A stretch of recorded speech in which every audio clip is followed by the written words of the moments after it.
So once you create a new Figjam file, what happens is that you have a really plain interface. So you can see that there are dots in the background. And if I were to go around on the bottom, you can see that there's various elements that you can brainstorm with.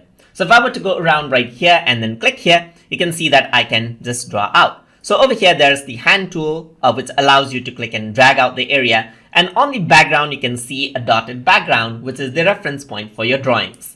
So over here, you can see that I can bring in different shapes, bring in sticky notes, bring in text and other elements from the options that I have below. You can even access out more options over here on the right. And over here on the top right hand side, you can see that you can zoom in and zoom out right here.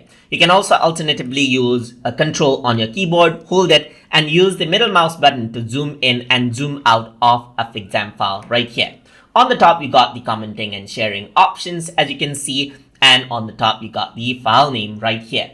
So this is the Figjam interface that you can work with to create and then work around with this different brainstorming option. And in later videos, we're going to see how we can work around with each and every one of this tool to use for brainstorming inside of Figjam. So hope you guys learned something as always.